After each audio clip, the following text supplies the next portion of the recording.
araw muli sa inyong mga kaibigan ko dyan sa aking YouTube. Welcome ulit ang inyong Rowena Suliben. Tara, samahan nyo akong mag-explore dito sa farm ng aking amo.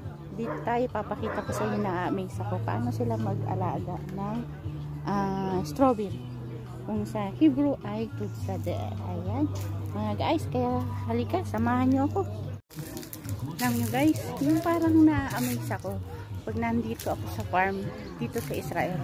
Nakikita ko yung progress at saka yung mga high-tech na gamit nila, kagaya ng mga ganito. Yung sa atin marami na din, pero sa kanila kasi yung hindi na masyadong maghihirap yung nasa farm. Ganito, itong gamit na to automatic yan. Pag bitsunits nila yung tubig, ayun na, ganyan. Hindi mo na kailangan may tubig na yung itong nila, pumaylo nila, kaya ang daming bunga, tapos ang tatamis. Maraming kagaya nito. Farm tayo ng dito sa konting farm ng strawberry. Kaya farm ng mga pomelo, farm ng oranges, may avocado, may mangga. Marami silang mga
nasana yung dila ko sa paghihibro.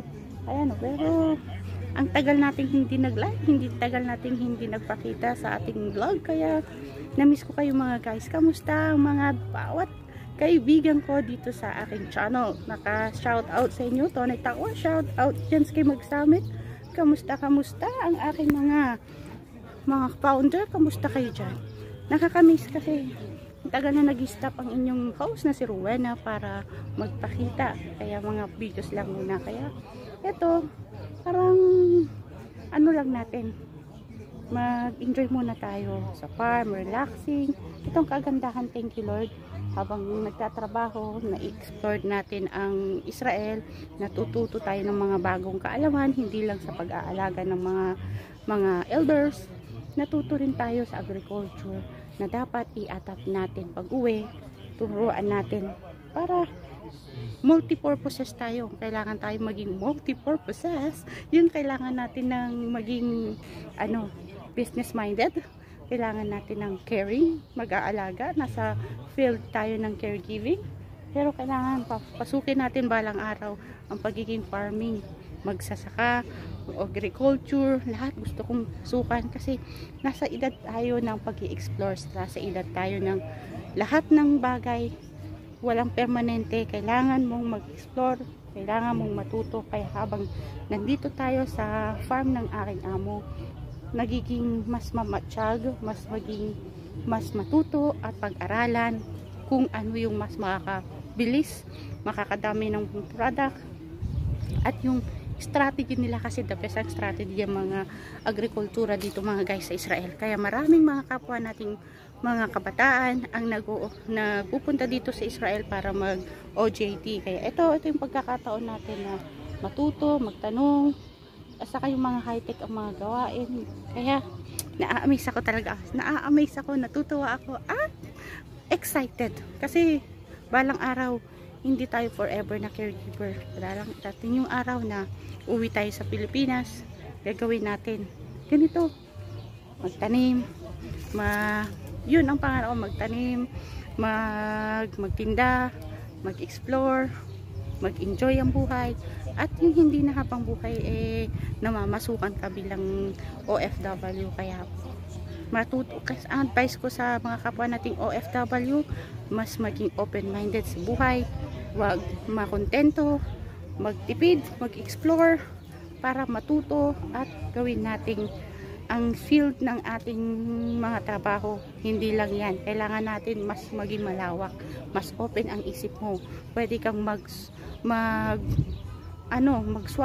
Kung hindi ka lang para sa caregiving, pwede ka rin sa agriculture, pwede ka rin sa business, pwede ka rin sa lahat ng bagay.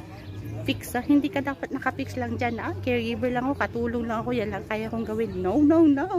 Dapat tayo ay mas matuto, mas kaya dapat yung parang pinapahalagan yung kinikita, pero nagiging agresibo ka para abutin mo yung pangarap mo. Kasi pero kailangan sa multiple process, yung maraming paraan. Put your money into other basket. Kaya hindi ka pwedeng naka-base ka lang sa isang profession. Agriculture, isa yan sa the best, na masaya ka na, nakakatanggal ng stress pagtatanim, pero nagiging business kasi may mga ganun. Ako kahiligan ko kaya natutuwa ako. Kamusta kayo mga guys?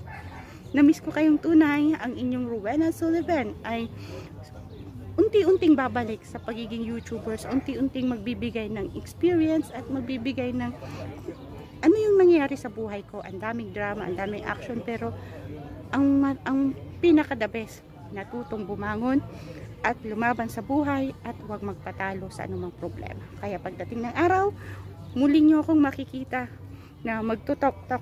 Kaya sa mga hindi pa naka-subscribe sa akin, please like and subscribe ang aking channel para mas lalo tayong maging magkaibigan at mas lalo tayong matuto sa bawat isa, magtulungan at mag-enjoy sa buhay. Ito lang. Bye!